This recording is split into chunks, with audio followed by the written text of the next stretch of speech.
This is an update to a video that was published 2 years ago about people who carry water. In that video, I featured two individuals, one in India and another in Kenya. Since then, thousands of your comments have poured in, each with its own story and experience. You shared tales of water carriers from around the world and how they've been affected by climate change. Some places, there aren't enough trees to make charcoal, so people are forced to cut down the few remaining trees for fuel. With no trees left, they can't make charcoal, so they have to travel further to find water to sell. This has had an impact on their income, because they spend more money on transportation than they make selling the water.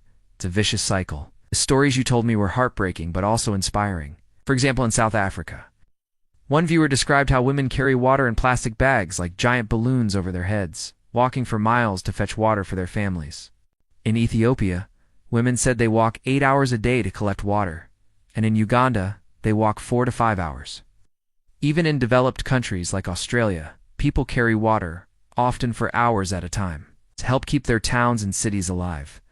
But we're not just talking about water here. We're talking about survival. And the struggle to survive goes beyond physical endurance. It takes mental strength too. Some women told me they don't want to carry water anymore, but they feel they have no choice.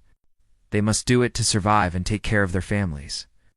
Others said they'd prefer to walk long distances than to wake up early and do household chores before going to work. Still, others said they'd rather walk long distances than miss out on gossip and socializing with other women in their community.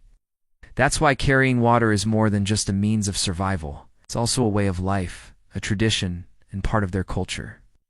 But this way of life is disappearing. Younger generations no longer want to carry water.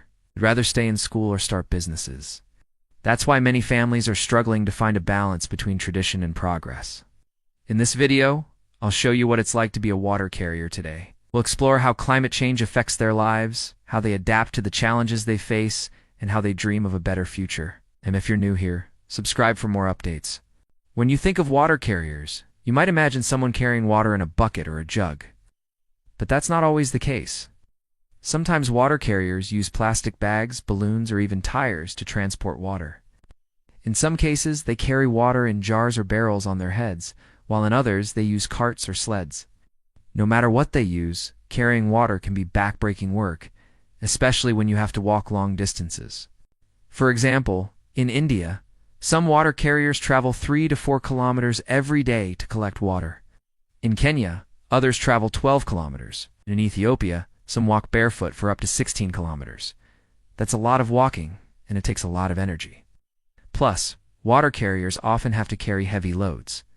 In some cases, they carry more than 20 kilograms of water. That's almost double their body weight. Imagine trying to walk with a load like that. It's not easy, but water carriers do it every day. And they're not just carrying water for themselves. Many of them carry water for their families, their communities, or even strangers. They might carry water for farming, for drinking, for cleaning, or for sale. Whatever the reason, carrying water is an important job. It helps keep people alive and healthy. And without water carriers, many of us wouldn't be able to survive. Despite the hard work and dedication of water carriers, many of them live in poverty. They often don't have enough money for food, clothing, or education. In some cases, they're not treated with respect by society. They're seen as dirty or lower class. That's why many water carriers are trying to find a better way of life. They want their children to have a better future than they did. They want them to go to school, get good jobs, and live in decent homes. But how can they do that? How can they escape the cycle of poverty? That's a tough question. Carrying water is a necessary and important job, but it's also backbreaking and often thankless. It's hard to see how water carriers can improve their lives unless they get help from others. That's where you come in. There are many ways you can help water carriers. You can donate money to charities that provide them with clean water and sanitation. You can volunteer your time to help them build schools or houses.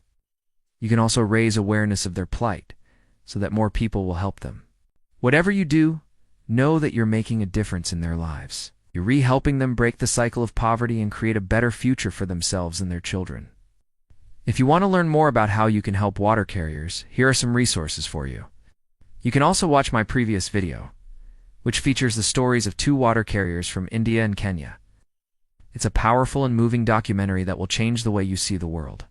As the world gets hotter and drier, water carriers have to walk further and further to find water.